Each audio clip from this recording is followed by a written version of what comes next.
먼저 말씀 듣기 전에 간구하겠습니다. 우리 정복의 권사님 부군 되시고 또 우리 그 조지현 집사님 우리 친부 되시는 조남성 집사님께서 오늘 새벽 3시 40분에 소천을 이렇게 하셨습니다. 그래서 오늘 우리 교회 성도님들과 위로 예배를 드렸고 내일 이제 입간 예배가 있습니다. 입간 예배는 교회에서 11시에 출발합니다. 11시에. 그 입간 예배 시간은 제가 따로 알려드리지 않을게요. 제가 광고를 하다 보니까 예배 시간 알려드리고 출발하는 시간 알려드리면요, 예배 시간에 오시는 분들이 있어요. 그래도 여러분 가시는 분들은 교회에 11시까지 이렇게 오시면 저희가 같이 움직일 수 있도록 이렇게 하겠습니다. 특별히 우리 기학팀들은 내일 입간 예배를 위해서 밤에 모이시든지 아니면 내일 일찍 와서 연습을 하시든지 해서 우리 잘 장례를 준비할 수 있도록 이렇게 협력해 주시면 감사하겠습니다. 자, 하나님께서 오늘 우리에게 주신 말씀은 마태복음 2장 1절에서 8절입니다.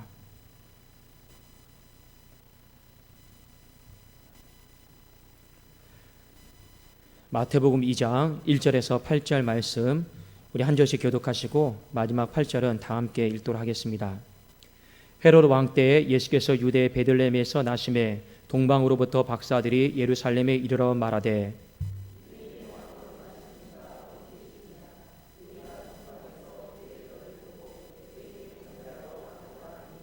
헤로드 왕과 온 예루살렘이 듣고 소동한지라.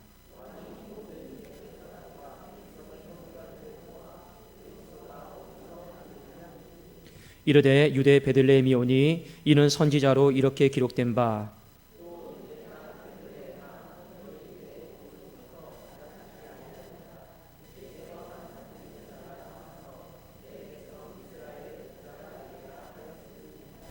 이에 헤롯이 가만히 박사들을 불러 별이 나타난 때를 자세히 묻고 베들레헴으로 보내며 이르되 가서 아기에 대하여 자세히 알아보고 찾거든 내게 구하여 나도 가서 그에게 경배하게 하라. 아멘. 자, 오늘 우리 대림절 말씀 진실한 경배 또 진실한 섬김 이 말씀을 가지고 우리 또 함께 은혜를 나누고자 합니다. 본문의 말씀에 보면 저 멀리서 이 동방의 박사들이 아기 예수님을 찾으러 이렇게 옵니다. 그 한 큰 별을 보고 그 별이 이거 보통 별이 아니다.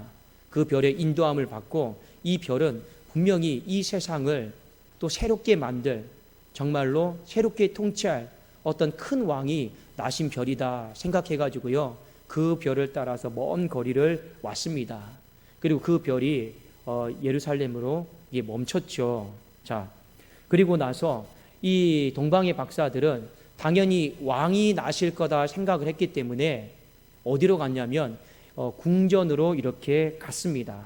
그리고 궁전에 가서 그 당시에 이 나라를 통치하고 있었던 헤롯 왕을 만납니다.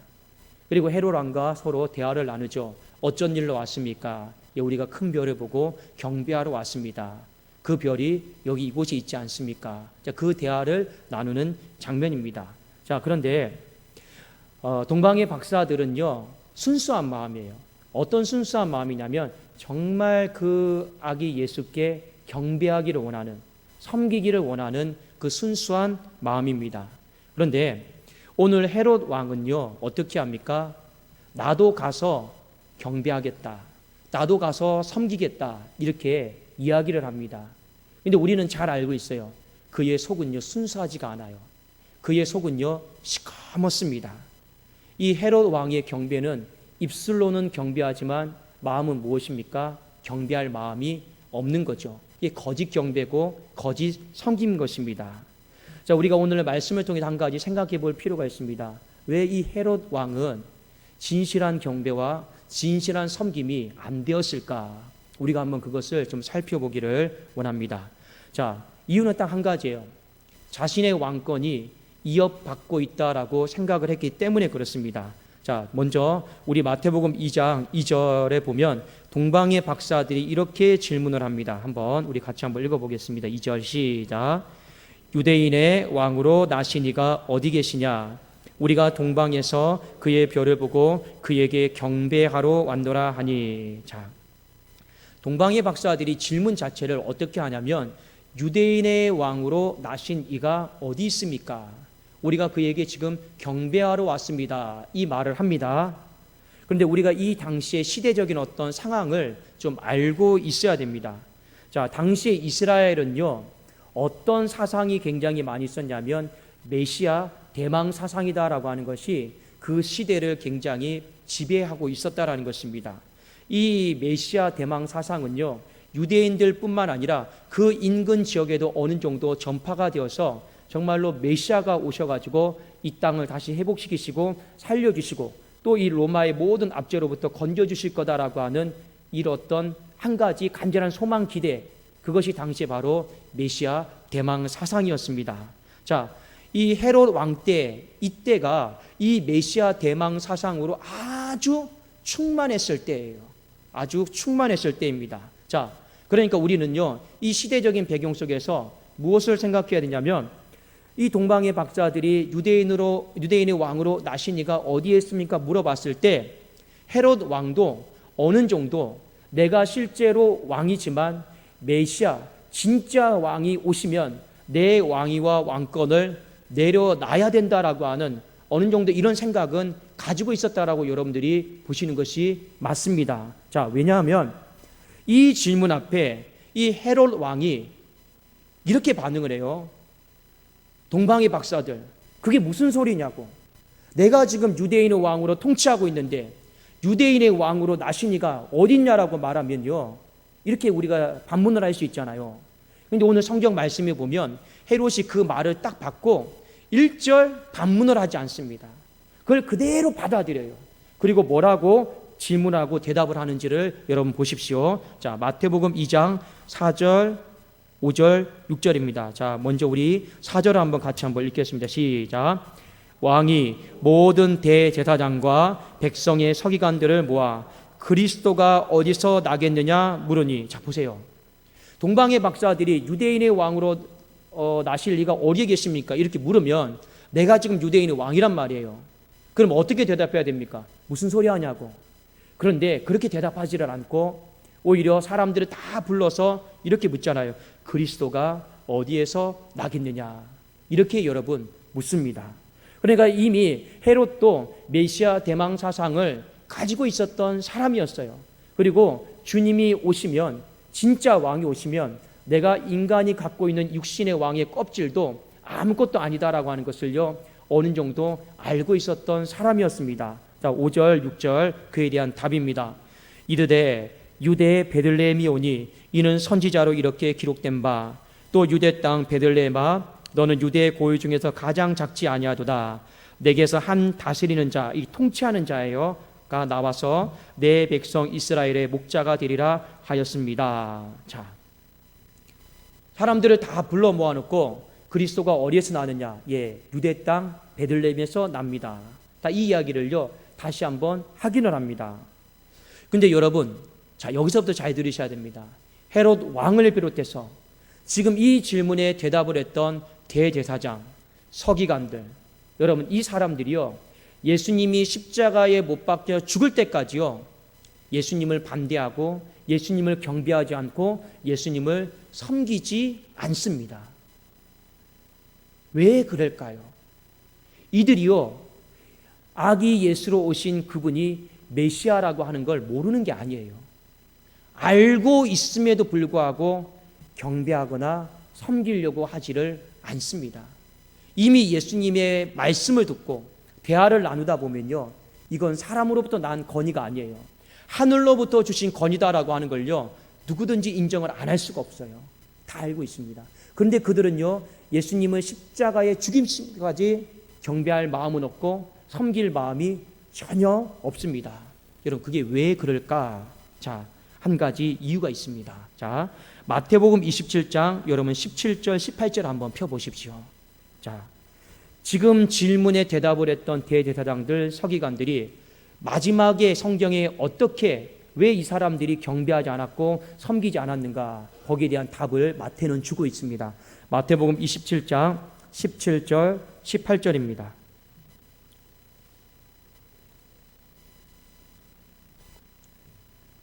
자, 먼저 우리 17절 한번 같이 읽겠습니다. 시작. 그들이 모였을 때 빌라도가 물어 이르되 너희는 내가 누구를 너희에게 놓아주기를 원하느냐 바라바냐 그리스도라 하는 예수냐 하니, 지금 두 사람이 십자가에 못 박혀 있는데 한 사람 전례대로 놓아주는 풍습이 있죠. 그때 18절에 사람들이 예수를 못 박으라고 하고 바라바를 놓아주라고 합니다. 근데 빌라도가 알아요. 저 사람들이 왜 예수를 못 박으라고 하는지 알고 있습니다. 마태는 그 답을 주고 있어요. 자, 한번 우리 18절 한번 읽겠습니다. 시작. 이는 그가 그들의 시기로 예수를 넘겨준 줄 알미더라. 자, 나오죠. 마태는요, 왜 헤롯 왕을 비롯해서 이 질문에 대해서 대답을 했던 제사장들과 이 서기관들이 예수를 십자가에 못 박도록 넘겨주고 경배하지 않고 섬기지 않았느냐, 그 이유에 대해서 시기심이다라고 정의를 내리고 있습니다. 답을 내리고 있죠. 여러분, 이 시기심 때문에 진실한 경배가 안 되고 진실한 섬김이 안 되고 있다라고 하는 것입니다. 자, 헤롯 왕의 마음속에 제일 두려웠던 것이 여러분 무엇인지 아십니까? 바로 이거예요. 사람들의 시선이 지금 이 유대인의 왕인 나로부터 예수님에게 옮겨지는 거. 이 헤롯 왕은요, 그게 지금 두려워요. 그리고 당시의 대제사장들과 종교 지도자들이 제일 두려워했던 것이 무엇이냐면 바로 예수님의 말씀, 복음을 듣고 그 당시의 사람들이 대제사장으로부터 예수님의 복음으로부터 옮겨지는 것. 이것이요, 제일 무섭고 제일 두려웠던 것입니다. 그 진리가 참이냐 거짓이냐, 이 문제는요, 꼬투리의 문제였어요. 그들이 진짜 두려웠던 건요, 시기심이었어요. 그 시기심은 뭐냐? 사람들의 시선이 나로부터 예수님으로 옮겨지는 것.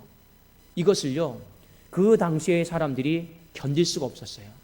헤롯을 비롯해서 대제사장, 서기관들, 바리새인들 다 견딜 수가 없었던 것이었습니다. 여러분, 주님이심을 다 알아요. 그러면 우리가 이 상황 속에서 가장 성경적이고 믿음적인 반응은 무엇입니까? 내가 유대인의 왕인데 진짜 왕이 오셨단 말이에요. 그러면 우리는 어떻게 해야 됩니까? 이 문제를 가장 합리적으로 신앙적으로 극복할 수 있는 방법이 무엇입니까? 왕은 다스리는 사람이에요. 그렇죠? 그러면 헤롯이 이 문제를 믿음으로 받아들이려면 이렇게 하면 됩니다. 나의 다스림보다 주님의 다스림이 더 탁월하다. 나의 다스림보다 주님의 다스림이 통치가 훨씬 더 낫다 하고요, 인정하고 받아들이면요, 이 문제는요 끝나버리는 문제입니다. 그런데 헤롯 왕은요, 이것을요 인정하지를 못해요.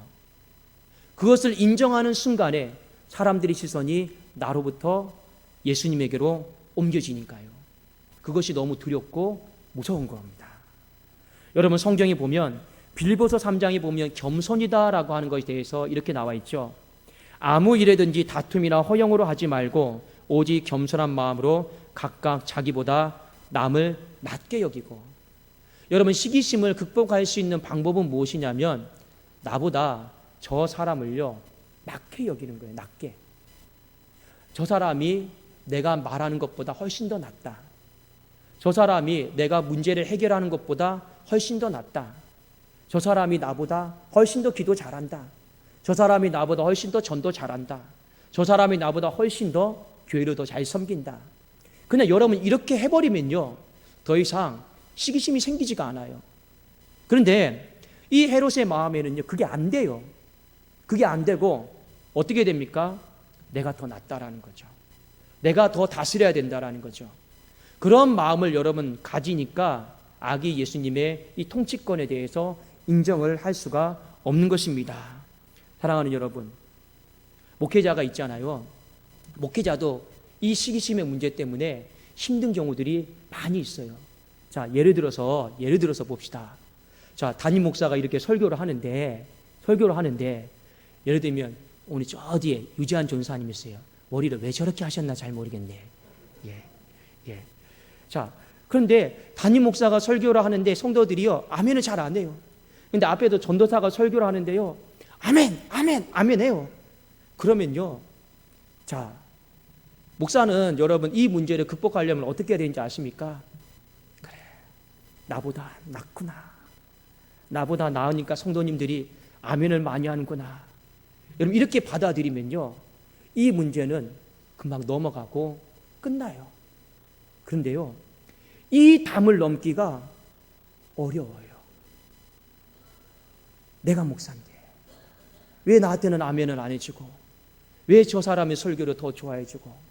그래도 우리는요, 그 다음부터 어떻게 합니까? 저 부교육자를 안 세워버려야 알아요. 설교도 못하게 만들어버려요. 여러분, 제가 그랬다라는 게 아니고 충분히 그럴 수도 있다, 이제 그런 거죠. 그만큼 여러분, 이 시기심의 문제는요, 저 사람이 나보다 더 낫다, 이걸요 받아들이고 인정하지 않잖아요. 그러면 극복되기가 굉장히 어렵습니다. 자, 여러분, 사람과의 어떤 관계도 여러분 마찬가지죠. 자, 성경에 보면 세례 요한이다라고 하는 사람이 있죠. 그 사람이 참 멋진 사람이에요. 왜 멋진 사람이냐, 이렇게 고백했습니다. 그는 예수님보다 먼저 왔어요. 사람들은요, 그가요 정말 메시아인지 알고 그리스도인 줄 알았어요. 근데 그는 뭐라고 고백했습니까? 나는 소리요, 빈들에서 외치는 소리요, 그의 길을 예비하라고 외치는 소리요, 나는 그의 신들매도 신발끈도 이 묶기도 감당치 못하는 보잘것없는 사람이요. 이미요 예수님이 나보다 더 낫다라고 하는 걸요 인정하잖아요. 그리고 많은 사람들이 예수님에게 세례받으러 다 몰려들 때 세례 요한은 뭐라고 고백합니까? 그는 흥하여야 하겠고 나는 쇠하여야 하리라. 자, 이 모습을 보고 예수님이 칭찬하세요. 이 모습이 무엇입니까? 진실한 경배자의 모습이고 진실하게 섬기는 자의 모습인 것입니다. 그러니까 예수님이 세례 요한은요 여자가 낳은 자 중에서 가장 큰 자라고 칭찬을 해 주시는 거예요. 사랑하는 여러분, 사람과의 관계도 마찬가지입니다. 사람과의 관계도 여러분 그냥 불편하지 않으려면 저 사람이 나보다 그냥 더 낫다, 그냥 받아들여지고 인정해버리면 끝나요. 그런데 우리는요 그렇게 쉽게 인정을 잘 못해요. 그리고 우리는요 저 사람 주변에 사람들이 많이 몰려가잖아요.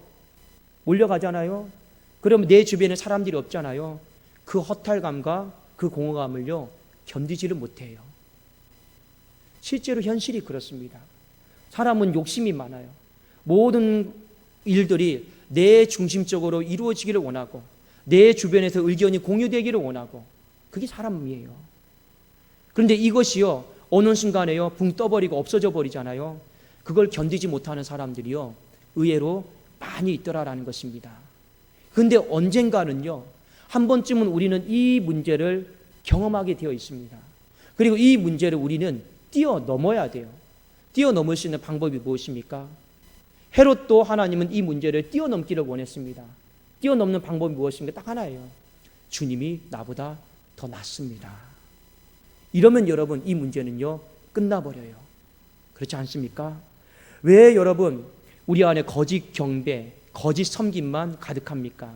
왜 우리 안에 진실한 경배와 진실한 섬김이 잘 안 됩니까? 바로 이 시기심이 우리 안에 가득 차 있습니다. 근데 문제는 여러분 뭔지 아십니까? 거짓 경배와 거짓 섬김이 가득한 그 가정과 그 교회는요 반드시 마귀가 역사하게 되어 있습니다. 마귀가 역사를 해요. 자, 오늘 거짓 경배와 거짓 섬김으로 가득 차 있는 이 헤롯 왕의 마음속에 마귀가 어마어마하게 들어가서 역사를 합니다. 자, 한번 우리 마태복음 2장 16절을 한번 같이 한번 보시겠습니다. 어떻게 역사를 하나? 이 거짓 경배의 마음에, 거짓 섬김의 마음에 마귀가 진짜 악하게 역사를 해요. 자, 16절 읽겠습니다. 시작. 이에 헤롯이 박사들에게 속은 줄 알고 심히 노하여 사람을 보내어 베들레헴과 그 모든 지경 안에 있는 사내 아이를 박사들에게 자세히 알아본 그때를 기준하여 2살부터 그 아래로 다 죽이니. 성경이 우리에게 왜 우리가 진실한 경배자가 되어야 되느냐, 왜 우리가 진실하게 섬기는 사람이 되어야 되겠느냐, 그 진실한 경배와 섬김이 있는 곳에는요 마귀가 역사하지를 못합니다. 그런데요 거짓 경배, 거짓 섬김, 이 시기심으로 똘똘 뭉쳐 있잖아요. 그러면 사람들은요, 눈에 불을 켜고 흠집을 잡으려고 그래요. 눈에 불을 켜고 약점을 잡으려고 그래요. 그리고 그 속에요, 마귀가 불을 붙입니다. 그리고 그 속에 마귀가요, 악한 계획과 음모를 그 사람의 마음속에 불을 질러버려요. 그러면 그 가정이 쑥대밭이 되고 그 공동체가요, 쑥대밭이 되는 것이 역사를 통해서 우리에게 보여주는 교훈이다라고 하는 것입니다. 여러분, 시기심을 조심하셔야 됩니다. 이 시기심은요, 우리의 눈을 멀어지게 해서 하나님 앞에 진실한 경배, 진실한 예배를 못 드리게 해요. 만일 헤롯 왕이 이 시기심에 눈이 멀지 않았으면 진짜 찾아가서 예배 드렸을 거예요. 이 시기심 때문에 그 경배와 섬김의 때를 놓쳐버리는 겁니다. 이 시기심은요, 우리 서로를 향해서 눈을 멀게 해서 서로가 동역자요, 같은 협력자인 것으로 보이게 하는 것이 아니고 서로가요, 여러분, 적이에요, 적. 서로가 다투는 사람이에요. 서로가 밟고 일어나야 될 그런 존재로밖에 안 보이게 만드는 것입니다. 근데 성경은 우리에게 뭐라 말하고 있습니까? 우리의 씨름은 혈과 육에 속한 것이 아니요, 하늘의 정사와 권세 어둠의 약한 영들이에요. 근데 이 사람에게 시기심에 눈이 멀면요, 그 사람이 소중하다라고 하는 것을 못 느끼게 되고 마귀와 싸워야 되는데 그 사람과 싸우는 거예요. 우리 정민 형제, 절대 저랑 싸우면 안 됩니다. 예, 절대 그러지 않아요. 얼마나 잘 순종하는데요. 근데 시기심에 눈이 멀게 되면요, 내가 목사를 대적해야지 이렇게 돼버리는 거예요. 시기심에 눈이 멀게 되면요, 제가 이영재 권사님을 대적해야지. 그럴 일은 없겠지만 그만큼 여러분, 이 시기심이다라고 하는 것이요, 무섭다라고 하는 것입니다. 여러분, 오늘 이 말씀 꼭 잘 우리가 기억하시고 하나님께서 이 대림절 가운데 진실한 경배를 받으시기를 원하고 우리 교회 가운데 진실한 섬김이 있기를 원하시는 줄로 믿습니다. 진실한 경배와 섬김이 있는 곳에는요, 하늘에는 영광이요, 땅에는 평화가 임하지만 거짓 경배와 거짓 섬김이 있는 곳에는요, 분열이 있고 다툼이 있고 여러분, 싸움밖에 없는 것입니다. 우리 가정과 교회를 영광이 있는 처소로, 평화가 있는 처소로 만들어갈 수 있기를 주님의 이름으로 축원합니다.